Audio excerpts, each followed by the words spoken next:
Hello friends, welcome back to एक academy. आप सभी का स्वागत है आपके अपने चैनल एक एकेडमी पर एक बार फिर से। और आपको जैसे कि पता ही है कि 2024 सीटेट का एग्ज़ाम बहुत ज़्यादा दिन नहीं रह गया है। ऐसे में आपको रिवीजन और जितनी ज़्यादा प्रैक्टिस हो सके उतना ज़्यादा प्रैक्टिस करिए, उतना ज़्यादा रिवीजन करिए। ठीक है, जो इम्पोर्टेंट चीज़ें हैं वही पढ़ना है आपको एग्ज़ाम में, फालतू की चीज़ें नहीं पढ़ना है। ठीक है, तो अगर आपको सीटेट क्रैक करना है तो ये वीडियो पूरी देखिएगा, बहुत ही महत्वपूर्ण वीडियो है। ठीक है, अगर आप सीटेट के पास करना है, सीटेट को पास करना है, सीटेट को क्रैक करना है। ठीक है, वीडियो में एनसीईआरटी 5 पढ़ाने वाले हैं, उसके साथ साथ पॉजिटिव निगेटिव टैग वर्ड फिर से बताने वाले हैं विथ क्वेश्चन।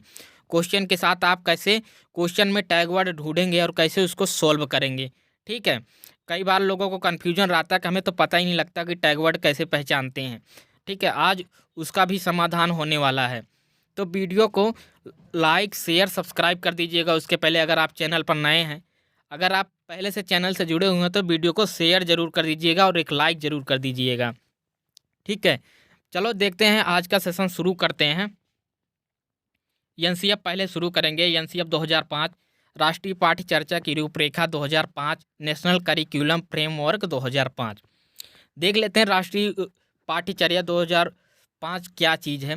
राष्ट्रीय पाठ्यचर्या की रूपरेखा 2005 एक ऐसा दस्तावेज है जिसमें ऐसे विषयों पर चर्चा की गई है कि बालकों को क्या किस प्रकार से पढ़ाया जाना चाहिए। ठीक है, तो एनसीईआरटी 2005 जो है इसलिए बनाया गया है कि उसमें कहा गया बताया गया है कि बच्चे को क्या किस प्रकार से पढ़ाया जाना चाहिए, जो बच्चे के विकास में ज़्यादा सहयोग हो, बच्चे को विकसित करने के लिए, बच्चे के विकास को बढ़ावा देने के लिए क्या क्या कैसे करना है उसमें ये बताया गया है। ठीक है, इसीलिए एनसीईआरटी 2005 बनाया गया है। राष्ट्रीय पाठ्यचर्या की रूपरेखा 2005 के मार्गदर्शी सिद्धांत, इन्होंने क्या मार्गदर्शी सिद्धांत बताए हैं उसको पढ़ना है। ठीक है, और ये बिल्कुल जो कह रहा है उसके अकॉर्डिंग ही हमें एग्जाम में चलना है, जैसे एनसीईआरटी 2005 कहता है। अब पहला देख लेते हैं, ज्ञान को स्कूल के बाहरी जीवन से जोड़ा जाए। Knowledge should be link to outdoor life of the school. ठीक है, पहला ये हो गया। पढ़ाई को रटंत प्रणाली से मुक्त किया जाए, यानी पढ़ाई को रटंत, बच्चों को रटाना नहीं है किसी चीज़ को। ठीक है, इसलिए उन्हें सिखाया जाए, कोई चीज़ समझाया जाए, उन्हें रटने के लिए ना कहा जाए। तो पढ़ाई को रटंत प्रणाली से मुक्त किया जाए, ऐसे एनसीईआरटी 2005 कहता है। Study should be freed from the rote system. Okay, पाठ्यचर्या पाठ्य पुस्तक केंद्रित ना होकर, पाठ्यचर्या पाठ्य पुस्तक केंद्रित ना हो, यानी पाठ्यचर्या पाठ्य पुस्तक यानी पाठ्य पुस्तक से पर केंद्रित ना होकर बाल केंद्रित होना चाहिए। ठीक है, curriculum should not be text book centred. ठीक है, विद्यालय में दी जाने वाली शिक्षा को विभिन्न प्रकार की गलतियों से जोड़ा जाए। ठीक है, विद्यालय में दी जाने वाली शिक्षा को विभिन्न प्रकार की गतिविधियों से जोड़ा जाए। राष्ट्रीय मूल्यों के प्रति आस्थावान विद्यार्थी तैयार किए जाएं। अब देख लेते हैं, राष्ट्रीय पाठ्यचर्या की रूपरेखा 2005 के प्रमुख सुझाव। हर एक पॉइंट को अच्छे से पढ़ लेना है, अच्छे से समझ लेना है। बालक सक्रिय हैं, बालक सक्रिय हैं, वह स्वयं से जाने और सीखें और नई नई चीज़ों को आजमाएं, जोड़ तोड़ करें, गलतियां करें और स्वयं सुधार करें। ठीक है, बालकों को इतना स्वतंत्र छोड़ा जाए, इतना सक्रिय छोड़ा जाए कि वो स्वयं से चीज़ों को सीखें, चीज़ों को तोड़ें, चीज़ों को जोड़ें, गलतियां करें। गलतियां देखो पॉजिटिव टैग वर्ड है, जहाँ गलती कर रहा बच्चा वो करेक्ट आंसर है। गलती करना चाहिए, जब गलती करेगा तभी वो सीखेगा। ठीक है, सीखना सक्रिय व सामाजिक गतिविधियाँ हैं, सीखना जो है सक्रिय है और सामाजिक गतिविधि है, इसको भी ध्यान रखिएगा, पॉजिटिव टैग वर्ड है। सीखने में यांत्रिकता यानी बार बार नहीं होनी चाहिए, सीखने में यांत्रिकता नहीं होनी चाहिए। एनसीईआरटी 2005 कहता है सीखने में यांत्रिकता नहीं होनी चाहिए। सीखने को डर और अनुशासन की जगह आनंद व संतोष से जोड़ा जाए। बच्चे में डर और अनुशासन ना फैलाया जाए। ठीक है, बच्चों को डरा के नहीं सिखाना, हमें आनंद और संतोष के साथ जोड़ा जाए उनको। ठीक है, एनसीईआरटी 2005 कहता है बालक को स्कूल, घर, समुदाय आदि सब जगह महत्वपूर्ण मन माना जाए और उसकी भाषा संस्कृत को भी सम्मान दिया जाए। ठीक है। प्राथमिक स्तर पर पाठ्यचर्या की सभी गतिविधि में भाषा गणित का महत्वपूर्ण स्थान माना गया है। बहुभाषिक मल्टीलिंगुअल, ठीक है, बहुभाषिक कक्षा शिक्षण 3 भाषाओं त्रिभाषा सूत्र की वकालत करता है। इसने भाषा के 4 कौशल की बात की है। भाषा के 4 कौशल कौन कौन से हैं? 4 स्किल्स। 4 स्किल्स कौन कौन से हैं? सुनना, बोलना, पढ़ना और लिखना। ठीक है। किसी भी प्रकार की सूचना को ज्ञान मानने से बचा जाए, यानी किसी भी प्रकार की सूचना ज्ञान नहीं हो सकती है। ठीक है। विद्यार्थियों को दी जाने वाली शिक्षा में शिक्षण सूत्र जैसे ज्ञात से अज्ञात की ओर, मूर्त से अमूर्त की ओर आदि शिक्षण सूत्रों का अधिक से अधिक प्रयोग किया जाए। ठीक है। सजा व पुरस्कार की भावना, सजा व पुरस्कार की भावना को सीमित किया जाए, यानी सजा और पुरस्कार की भावना को सीमित किया जाए। सह शैक्षिक गतिविधियों में बच्चों के अभिभावकों को भी जोड़ा जाए। जो एक्टिविटी होती है शिक्षण में, बच्चों के जो अभिभावक है, गार्जियन है, उनको भी जोड़ा जाए कि हमारा बच्चा कितना सीख रहा है, कैसे सीख रहा है। इतना नॉलेज पेरेंट्स को भी होना चाहिए, इसलिए पेरेंट्स मीटिंग भी आजकल स्कूलों में बुलाई जाती है। विशाल पाठ्यक्रम और मोटी किताबें शिक्षा प्रणाली की असफलता का प्रतीक हैं, यानी ज़्यादा पाठ्यक्रम जो सिलेबस होता है, ढेर सारी मोटी किताबें थी, वो जो है कहीं ना कहीं शिक्षा को असफल बनाती हैं। ठीक है। तो ये चीज़ें दूर की जाएं। मूल्यों को उपदेश देकर नहीं, वातावरण देकर स्थापित किया जाए। ठीक है। यानी बच्चों को अच्छा वातावरण दिया जाए, ना कि ऑर्डर दिए जाएं। पुस्तकालय में बच्चों को स्वयं पुस्तक चुनने का अवसर दिए जाए। ठीक है। आप ये नहीं कहेंगे कि आप ये पुस्तक पढ़ो, ये पुस्तक पढ़ो। बच्चे को जो जिसमें इंटरेस्ट है वो पुस्तक पढ़ेगा। ठीक है। सांस्कृतिक कार्यक्रमों में मनोरंजन के स्थान पर सौंदर्य बोध को बढ़ावा दें। ठीक है। शिक्षकों को अकादमी के संसाधन व नवाचार आदि समय पर पहुंचाए जाएं। जो नए इनोवेशन हो रहे हैं वो शिक्षकों को अवगत कराया जाए, समय से उन्हें बताया जाए, जिससे वो बच्चों को पढ़ा सकें, बता सकें, समझा सकें। समुदाय कम्युनिटी को मानवीय संसाधन के रूप में प्रयुक्त होने का अवसर दें। मानसिक स्तर एवं योग्यता के अनुसार पाठ्यक्रम का निर्धारण करें। ठीक है। बालकों के चहुमुखी विकास पर आधारित पाठ्यचर्या हो। बालक का चहुमुखी विकास हो, ऑल राउंड डेवलपमेंट हो बच्चे का, उस पर आधारित पाठ्यक्रम हो, पाठ्यचर्या हो। ठीक है। सभी विद्यार्थियों हेतु समावेशी वातावरण तैयार करना चाहिए। सभी विद्यार्थियों के लिए, चाहे वो जैसा भी बालक हो, सबके लिए समान शिक्षा का वातावरण तैयार करना चाहिए। ठीक है। एनसीएफ 2005 5 विधियों पर जोर देता है। ठीक है। 5 विधियों पर जोर देता है। ये 5 विधि बहुत ज़रूरी है। करके सीखना, लर्निंग बाय डूइंग, बहुत ही प्रभावशाली विधि है, जिसके द्वारा बच्चा बहुत अच्छे से सीखेगा। जब वो किसी चीज़ को करके सीखेगा तो वो ज़्यादा बेहतर तरीके से सीखेगा। निरीक्षण विधि यानी इंस्पेक्शन मेथड, ठीक है, निरीक्षण विधि के द्वारा बच्चे सीखता है। परीक्षण विधि, टेस्ट मेथड, सामूहिक विधि और मिश्रित विधि। ठीक है। ये 5 विधियां हैं, इसको भी अच्छे से पढ़ लीजिएगा, जिसके द्वारा बच्चा बहुत ही अच्छे तरीके से सीख सकता है। एनसीएफ 2005 इन 5 विधियों पर जोर देता है। ठीक है। एनसीएफ 2005 में शिक्षक के प्रति दृष्टिकोण शिक्षक ज्ञान का स्रोत नहीं अपितु एक ऐसा सुगम करता है जो सूचना को अर्थबोध में बदलने की प्रक्रिया में विविध उपायों द्वारा बच्चों हेतु सहायक है। ये बहुत बार क्वेश्चन में आता है कि एक शिक्षक बच्चे के लिए क्या है, तो फैसिलिटेटर है। ठीक है। सुगम करता है, तो ये भी ध्यान रखिएगा, बहुत बारी क्वेश्चन में आता है। अब पॉजिटिव निगेटिव टैग वर्ड देख लेते हैं, कैसे कैसे क्वेश्चन आते हैं। अब पहला निगेटिव टैग वर्ड देखें, केवल, मात्र, सिर्फ। ठीक है। और दंड, सजा। ये जिस भी ऑप्शन में आता है वो बिल्कुल गलत है। जहाँ बात केवल आ जाए जो है विकल्प में, वो विकल्प बिल्कुल गलत है। जहाँ किसी विकल्प में मात्र आ जाता है तो वो भी विकल्प गलत है। किसी विकल्प में सिर्फ आ जाए तो वो भी गलत है। ये हमेशा ध्यान रखना जब आंसर पे टिक लगाना। तो जहाँ दंड की बात किया जाए तो वह विकल्प गलत है, जहाँ सजा की बात किया जाए तो वह विकल्प गलत है। देखते हैं एक क्वेश्चन है, एक प्राथमिक विद्यालय की अध्यापिका बच्चों को एक प्रभावशाली समस्या समाधान कर्ता बनने के लिए किस प्रकार से प्रोत्साहित कर सकती है? प्रत्येक बच्चे छोटे कार्य के लिए भौतिक पुरस्कार देना गलत है। केवल प्रक्रियात्मक ज्ञान पर बल महत्व देकर गलत है। गलत उत्तरों को अस्वीकार करके एवं दंडित करके गलत है।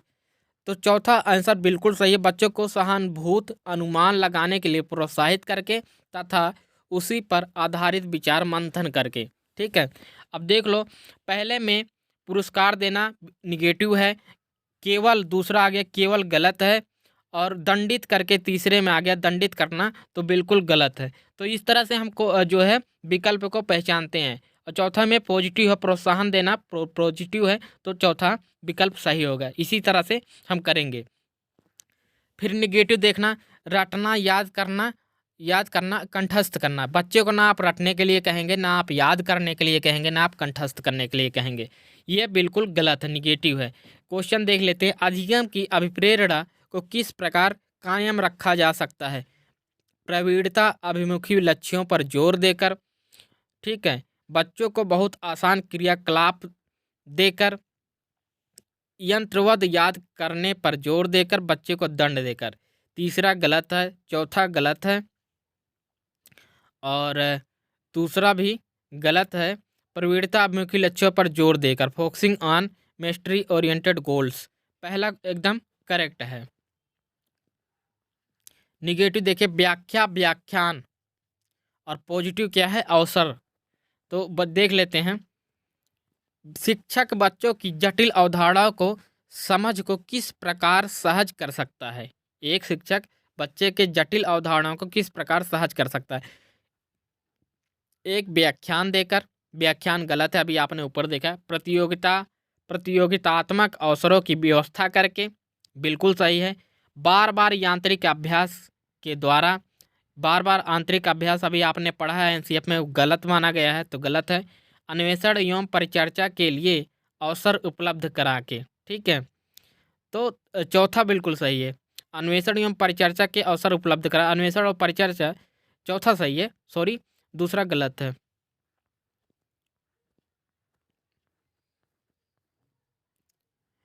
पॉजिटिव देख लेते हैं, लोकतांत्रिक और प्रजातांत्रिक, डेमोक्रेटिक। निम्नलिखित में से ये पॉजिटिव है, लोकतांत्रिक और प्रजातांत्रिक जिस ऑप्शन में आ जाए। निम्नलिखित में से कौन सा बच्चों के संवेगात्मक विकास के लिए सर्वाधिक उपयुक्त है? कक्ष का प्रजातांत्रिक परिवेश, अध्यापकों की कोई भी सहभागिता नहीं क्योंकि यह माता पिता का कार्य है, गलत है। कक्षा कक्ष का नियंत्रित परिवेश, नियंत्रित बिल्कुल गलत है। कक्षा कक्ष का अधिकारवादी परिवेश, ये भी गलत है, यानी दूसरा गलत है क्योंकि इसमें नहीं आ गया है। तीसरा गलत है क्योंकि इसमें नियंत्रित है। चौथा गलत इसलिए है क्योंकि इसमें अधिकारवादी परिवेश आ गया है। प्रजातांत्रिक परिवेश पहला सही है। निगेटिव देख लेते हैं, और पॉजिटिव क्या है? निगेटिव है, पुस्तक केंद्रित नहीं होना चाहिए, शिक्षक केंद्रित नहीं होना चाहिए, क्योंकि बाल केंद्रित है, तो बाल केंद्रित सही है, पॉजिटिव। अब देख लेते हैं क्वेश्चन कैसे बनता है। शिक्षण से अधिगम पर बल देने वाला परिवर्तन हो सकता है परीक्षा परिणामों पर केंद्रित होकर, गलत है। बाल केंद्रित शिक्षा पद्धति अपनाकर, रटने को प्रोत्साहित करके, यहाँ प्रोत्साहन पॉजिटिव है, लेकिन क्या कहा गया है, इसीलिए क्वेश्चन को बहुत ध्यान से पढ़ना चाहिए और आंसर को भी बहुत ध्यान से पढ़ना चाहिए। प्रोत्साहन किस चीज़ को करने के लिए कह रहा है? रटने को, ठीक है। इंकरेज रोट लर्निंग, रटने को प्रोत्साहित नहीं करना, हमें प्रोत्साहित जो है पॉजिटिव है। कई बच्चे यही देखकर सही कर देते हैं, ये गलत है क्योंकि वो रटने को प्रोत्साहित कर रहा है, इसलिए ये गलत है। अग्र शिक्षण की तकनीक अपनाकर, ये भी गलत है। दूसरा बिल्कुल सही है, बाल केंद्रित शिक्षा का पद्धति अपनाकर, ठीक है। एडॉप्टिंग चाइल्ड सेंटर्ड पेडागोजी, ठीक है, बाल केंद्रित शिक्षा को पद्धति अपनाकर, यही बिल्कुल सही है। आगे देख लेते हैं, पॉजिटिव त्रुटियां और गलतियां। अगर बच्चे से गलती हो रही है, बच्चे से त्रुटि हो रही है, वह बिल्कुल सही है। एनसीएफ 2005 के अनुसार गलतियां इस कारण महत्वपूर्ण होती हैं, हैं किस कारण महत्वपूर्ण होती हैं? यह विद्यार्थियों को उत्तीर्ण एवं अनुत्तीर्ण समूह में वर्गीकृत करने के लिए एक महत्वपूर्ण उपकरण है। ठीक है, यह अध्यापकों को बच्चों को डांटने के लिए एक तरीका उपलब्ध कराती है। यह बच्चे के विचार को अंतर्दृष्टि उपलब्ध कराती है तथा समाधानों को पहचानने में सहायता करती है। यह कक्षा से कुछ बच्चों को हटाने के लिए स्थान उपलब्ध कराती है। और तो देख लीजिए तीसरा सही है, क्योंकि ये बच्चे के विचार को अंतर्दृष्टि उपलब्ध कराती तथा समाधानों को पहचानने में सहायता करती है। तो यह बिल्कुल करेक्ट आंसर है। निगेटिव क्या है? निष्क्रिय होना, और पॉजिटिव क्या है? सक्रिय होना। बच्चों के बारे में निम्नलिखित कथनों में से कौन सा सही है? बच्चे जानकारी के निष्क्रिय प्राप्त करता है, यह बिल्कुल गलत है। बच्चे समस्या समाधान करता है, बच्चे वैज्ञानिक शोध करता है, बच्चे पर्यावरण के सक्रिय अन्वेषक हैं। ठीक है, डी बिल्कुल सही है। डी और बी सी डी इसमें सही है। बी सी डी सही है, यानी पहला ऑप्शन इसमें सही है। पहला ऑप्शन सही है, बी सी डी तीन सही हैं। बच्चे जानकारी की निष्क्रिय प्राप्त करता है, ये गलत है। ठीक है, आगे देख लेते हैं। खाली स्लेट या कोरी पट्टियाँ प्रगतिशील शिक्षा में बच्चों को किस प्रकार से देखा जाता है? खाली स्लेट में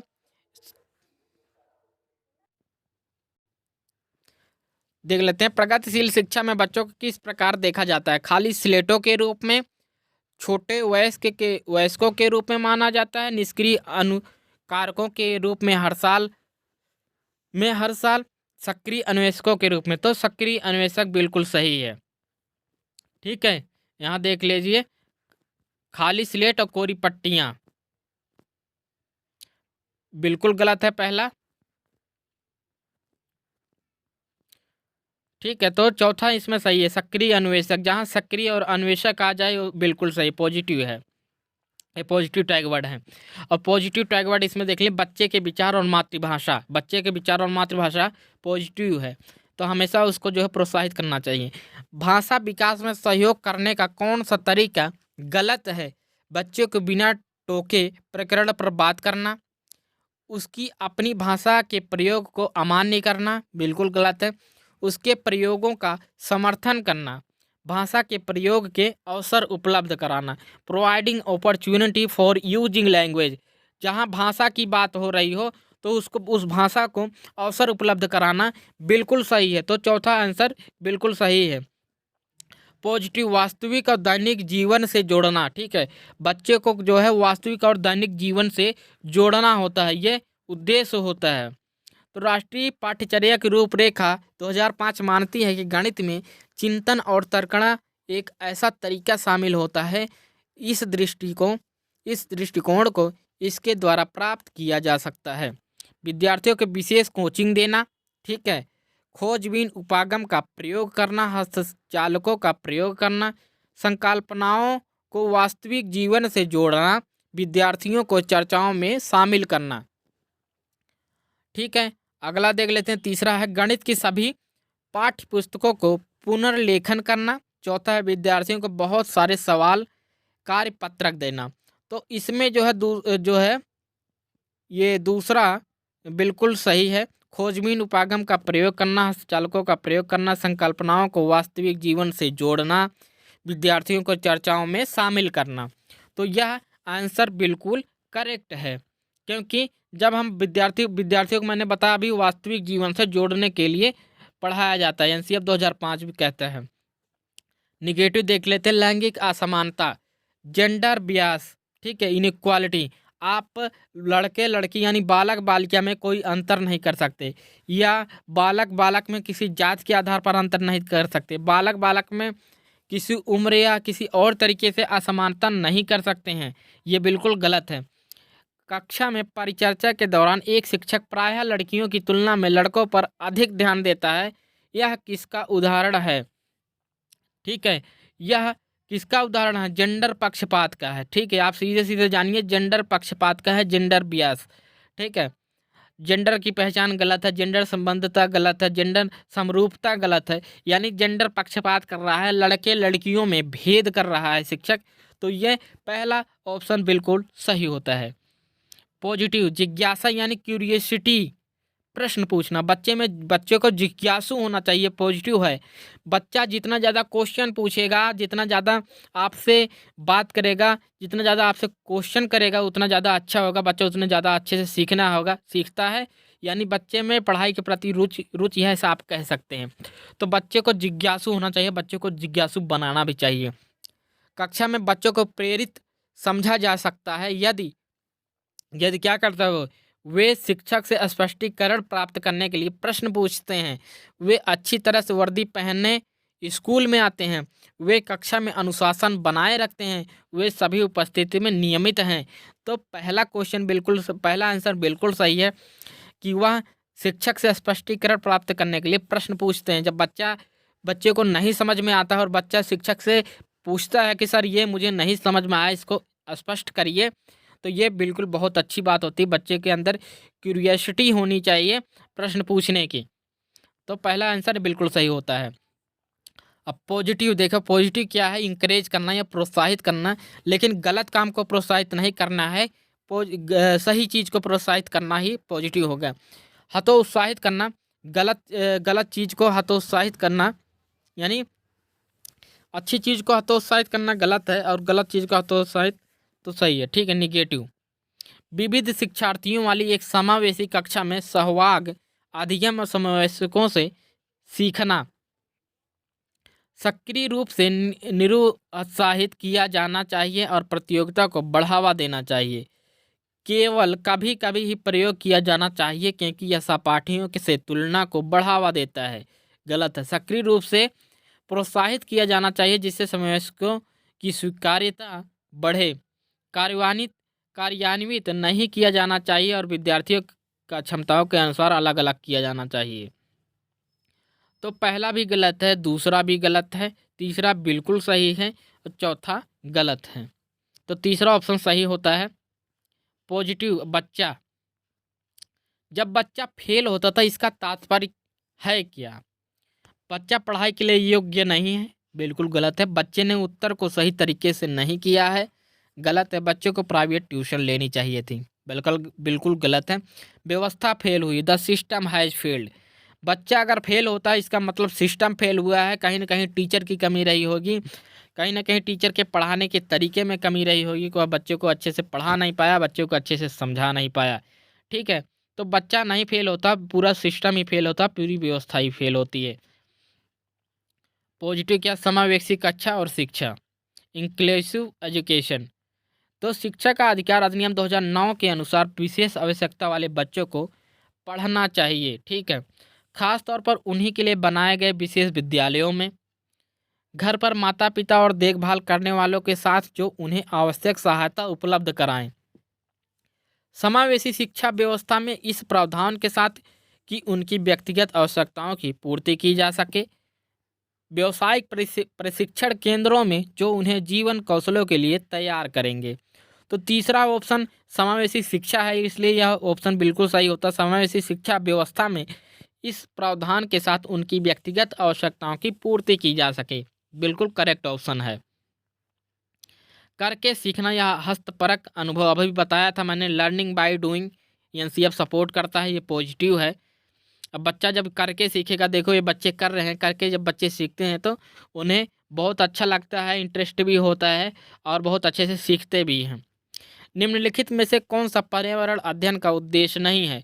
बच्चों को पाठ्य पुस्तक की परिभाषाएं प्रदान करने के लिए प्रोत्साहित करना, बच्चों की जिज्ञासा और सृजनात्मकता का पोषण करना, प्रवेशी मुद्दों पर जागरूकता का विकास करना, बच्चे को स्वयं अपने हाथ से कार्य करने और खोजने की क्रियाकलापों से जोड़ना। जो चौथा बिल्कुल सही है, to engage the child in the exploratory and hands on activities. ठीक है। चौथा ऑप्शन बिल्कुल सही है कि बच्चा जब स्वयं से काम करके सीखेगा तो ज़्यादा अच्छे से सीख पाएगा, इसलिए चौथा ऑप्शन बिल्कुल सही है। निगेटिव, रोजगार, व्यवसायिक या उच्च ग्रेड की शिक्षा। ठीक है। तो ये गलत है। रोजगार से जोड़ना या व्यवसायिक शिक्षा के लिए बच्चों को पढ़ाना या उच्च ग्रेड की शिक्षा के उपलब्ध कराने के लिए बच्चों को पढ़ाया जा रहा है, ये चीज़ बिल्कुल गलत है। राष्ट्रीय पाठ्यचर्या की रूपरेखा 2005 के अनुसार प्राथमिक स्तर पर गणित पर शिक्षण का उद्देश्य निम्नलिखित में से कौन सा नहीं है।